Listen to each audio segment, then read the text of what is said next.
Assalamualaikum warahmatullahi wabarakatuh. Halo anak-anak, apa kabar? Semoga kalian senantiasa dalam keadaan sehat. Meskipun kali ini kita belajar secara daring, Ibu harap kalian masih tetap semangat dan fokus mempelajari materi kita kali ini. Kali ini kita akan belajar tentang sosialisasi. Kalian bisa lihat kade pengetahuan dan keterampilannya, dan kalian bisa lihat tujuan yang hendak kalian capai di materi kali ini. Ya, kita akan mempelajari tentang hakikat, karakteristik, jenis, proses, fungsi, dan agen sosialisasi. Ada 7 pembahasan dalam video kali ini, tapi Ibu akan jelaskan secara singkat. Ibu harap penjelasan tambahannya itu bisa kalian baca dan cari sendiri di internet. Jangan lupa, setelah menonton video ini, kalian silakan mengisi pertanyaan yang ada di Google Classroom ya. Kita mulai dari pengertian. Menurut David A. Gosling, sosialisasi itu adalah proses belajar yang dialami seseorang untuk memperoleh pengetahuan tentang apa? Tentang nilai dan norma. Agar apa? Agar bisa berpartisipasi nih sebagai anggota kelompok, ya, agar menjadi anggota kelompok yang baik dan mengikuti aturan-aturan yang ada dalam kelompok masyarakat tersebut. Menurut Carol R. Amber, istilah yang digunakan untuk menggambarkan perkembangan pola kelakuan. Jadi menurutnya sosialisasi itu adalah gambaran tingkah laku seseorang yang mencerminkan perilaku-perilaku yang memiliki nilai gitu ya. Contohnya perilaku orang yang jujur, perilaku orang yang taat beragama. Nah, itu adalah salah satu bentuk sosialisasi dengan cara dia melakukan tindakan tersebut tanpa secara sadar pun dia sudah memperlihatkan sosialisasi lewat perilakunya ya. Terakhir kita ada tokoh dari Indonesia, Kuncharaningrat. Menurutnya, sosialisasi itu proses belajar kebudayaan. Jadi, individu itu dari anak-anak hingga tua belajar nih pola-pola tindakan dari interaksi masyarakat di sekitarnya. Jadi, dia belajar budaya lewat interaksi antar masyarakat. Jadi bisa disimpulin nih sama kalian, kalau sosialisasi itu adalah proses belajar yang dialami seseorang untuk memperoleh pengetahuan tentang nilai dan norma, agar bisa berpartisipasi sebagai anggota masyarakat, ya. Bisa juga diartikan sebagai penanaman atau transfer kebiasaan berupa nilai atau norma gitu ya, dari satu generasi ke generasi lain. Seperti ketika kalian kecil, kalian diajarkan berbagai nilai-nilai yang baik oleh orang tua kalian, dan nanti pun ketika kalian sudah dewasa, memiliki anak juga, kalian akan mengajarkan kepada anak kalian. Seperti itu ya. Selain budaya, nilai norma, ada peran yang juga diberikan atau diajarkan dalam sosialisasi. Oke, yang kedua, karakteristik dan proses sosialisasi itu bisa kalian lihat di layar. Ada 3 karakternya. Yang pertama itu wajib diikuti oleh 2 orang, atau ada pihak yang aktif memberi sosialisasi dan ada pihak yang aktif menerima sosialisasi. Gitu ya.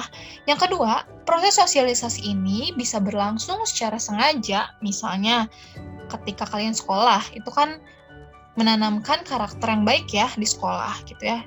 Di sana guru-guru mengajarkan karakter yang baik juga. Itu adalah sosialisasi yang disengaja. Lalu ada lagi nih sosialisasi yang tidak disengaja, yaitu melalui interaksi sosial sehari-hari. Misal kalian bermain dengan teman kalian dan mendapatkan pelajaran atau nilai dari teman-teman kalian, mendapatkan makna dari pertemanan kalian. Selanjutnya kita kenal karakteristik yang ketiga, yaitu sosialisasi dilakukan oleh yang berwibawa dan pihak yang memiliki kedudukan yang sejajar gitu ya. Jadi kalau yang berwibawa biasanya tidak sejajar dengan kita, tapi kalau yang sejajar itu biasanya teman ya. Contohnya, kalau yang tidak sejajar atau yang berwibawa itu biasanya guru, orang tua gitu ya. Nah, seperti itu.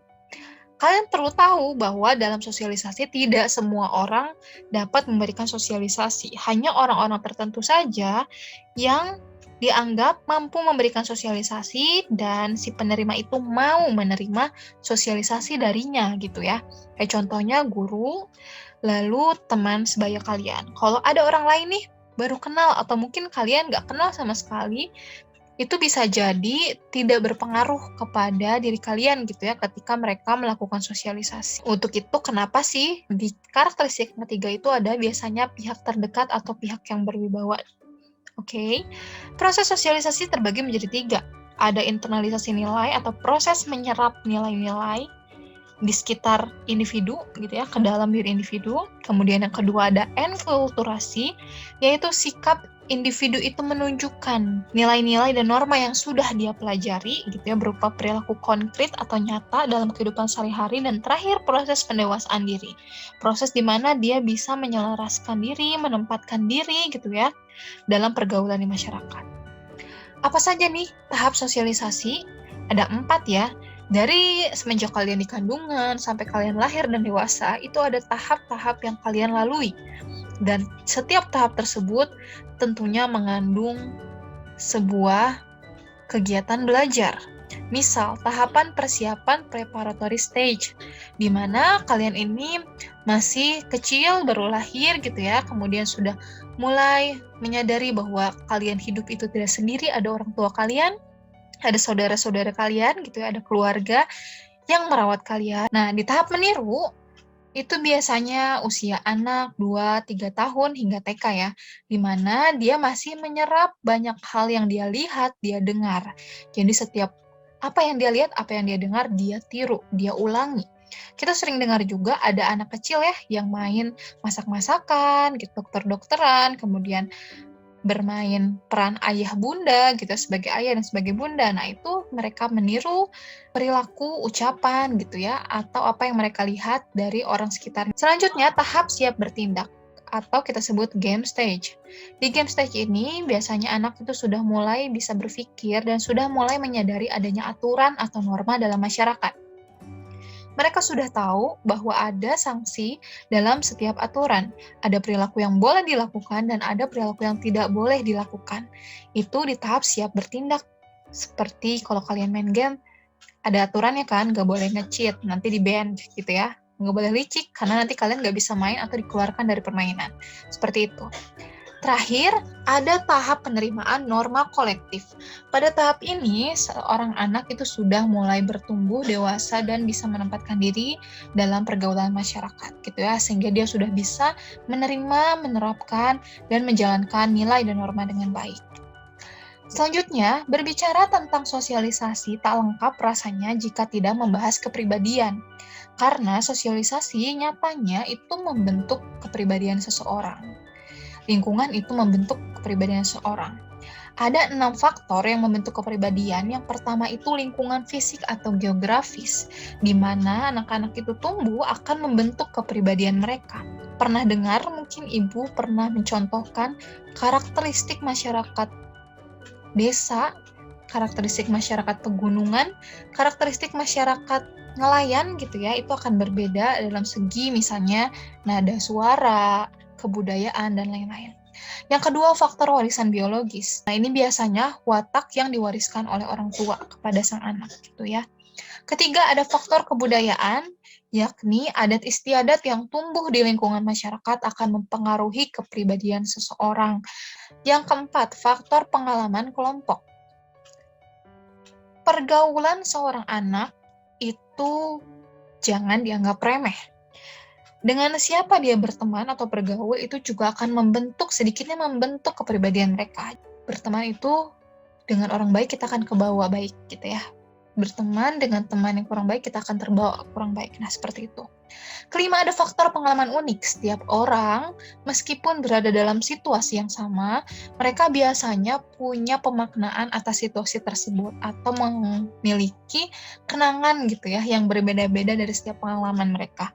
Pengalaman unik itu yang membentuk kepribadian mereka gitu, sehingga meskipun nih ada anak kembar yang tinggal bersama, tapi mereka punya pengalaman unik yang berbeda. Itu yang membentuk kepribadian seorang, maka masyarakat itu beragam ya. Kita sudah belajar heterogenitas juga kan di awal. Terakhir ada faktor prenatal atau faktor sebelum kelahiran. Pre itu sebelum, natal itu kelahiran. Jadi prenatal itu sebelum kelahiran. Ada faktor-faktor seperti misal ketika ibu sedang mengandung, jika ibunya stres maka anaknya yang dikandung atau janin itu akan juga ikut stres, dan itu sedikitnya membentuk kepribadian atau kondisi psikologis anak nantinya ya, seperti itu. Selanjutnya kita ada bentuk, tipe, dan pola. Bentuk sosialisasi terbagi jadi dua. Primer adalah bentuk sosialisasi yang dilakukan oleh orang yang paling dekat dan orang pertama yang kita temui dalam hidup kita. Itu biasanya adalah keluarga. Yang kedua adalah sekunder. Bentuk sosialisasi sekunder itu adalah bentuk sosialisasi yang dilakukan di lingkungan kedua setelah lingkungan utama. Jadi setelah keluarga itu ada sekolah, ada teman bermain gitu ya. Itu yang membentuk pemahaman seseorang tentang nilai dan norma yang ada di sekitar dia gitu. Dari sosialisasi yang sekunder bentuknya. Selanjutnya tipe sosialisasi ada yang formal, seperti ketika kalian belajar secara formal, mengikuti ceramah, belajar di sekolah gitu ya, atau mengikuti webinar, itu sosialisasi formal. Sedangkan yang informal itu adalah ketika kalian mendapatkan pelajaran tentang nilai dan norma, tapi dalam situasi yang tidak formal, misalnya ketika bermain gitu ya, ketika nongkrong gitu, hangout, di jalan-jalan, nah seperti itu. Terakhir kita ada pola sosialisasi, dan hal ini itu berkaitan juga dengan pola asuh orang tua. Ada yang represif dan ada yang partisipatoris. Represif itu orang tua di sini cenderung mengarahkan anaknya sesuai dengan keinginannya. Jadi si anak ini sebagai penerima saja, gitu ya. Jadi dia itu hanya berperan pasif, gitu. Orang tua yang banyak memberikan nilai dan norma atau memberikan sosialisasi kepada anak. Sedangkan yang partisipatoris ini biasanya anaknya aktif juga atau ada komunikasi dua arah. Tidak seperti tadi ya, yang komunikasinya pasif cuma satu arah dari orang tua ke anak doang. Kalau partisipatoris itu komunikasinya dua arah. Jadi yang partisipatoris ini bukan hanya orang tua yang memberikan sosialisasi, tapi anak juga bisa berperan aktif dalam kegiatan sosialisasi tersebut gitu ya. Komunikasinya dua arah. Tuh, jadi lebih terbuka, lebih demokratis, tidak otoriter seperti yang represif. Kemudian ada agen atau media sosialisasi. Menurut Fuller dan Jacobs, ada 4 agen sosialisasi, yaitu keluarga, kelompok sebaya atau permainan, kita sebut peer group, sekolah, media massa, dan lingkungan kerja. Nah, kalau kalian lihat di sana ada agennya media massa ya, tentunya agennya itu orang yang membuat konten di media massa atau media sosialnya. Sedangkan si platform atau media sosialnya itu adalah medianya dalam pembentukan kepribadian, dalam sosialisasi gitu ya. Contoh ketika kalian main TikTok, Instagram, Twitter, kalian mengenal nih hal-hal baru gitu ya, kebudayaan-kebudayaan baru. Nah, itu berarti konten kreatornya yang menjadi agen, dan media sosial seperti Twitter, Facebook, Instagram, TikTok itu adalah medianya. Oke, buat apa sih sosialisasi itu sebetulnya? Yang pertama, fungsi sosialisasi itu membentuk pola perilaku individu biar sesuai dengan kaidah dan nilai atau norma yang berlaku dalam masyarakat. Kedua, untuk menjaga keteraturan nih dalam masyarakat, biar gak banyak yang melanggar aturan. Ketiga, menjaga agar masyarakat itu tetap solid atau integrasi bersatu gitu ya, tidak masing-masing atau bandel sendiri gitu ya anggota masyarakatnya. Tujuan sosialisasi terbagi menjadi 5. Yang pertama itu untuk mewariskan nih nilai dan norma yang sudah ada kepada generasi yang selanjutnya. Yang kedua, membantu individu untuk beradaptasi dengan lingkungan sekitar sehingga dia merasa nyaman gitu ya, berinteraksi dan melakukan hubungan sosial dengan lingkungan sekitarnya. Ketiga, itu agar seseorang itu mendapatkan pengetahuan yang berhubungan dengan nilai norma dalam masyarakat. Yang keempat, mencegah terjadinya perilaku menyimpang ya dari seseorang itu. Kebayang kalau nggak dikasih tahu nilai dan norma, mereka akan berlaku seenaknya dan mungkin melakukan penyimpangan sosial atau melanggar nilai dan norma. Terakhir, sosialisasi bertujuan mencapai integrasi masyarakat seperti fungsinya tadi ya. Ibu harap kalian bisa memahami apa itu sosialisasi, bagaimana proses dan bentuknya, siapa saja agennya, dan untuk apa sih sebenarnya sosialisasi itu. Cukup sekian video dari Ibu kali ini. Tetap semangat belajar dan tetap semangat mengerjakan tugasnya. Wassalamualaikum warahmatullahi wabarakatuh.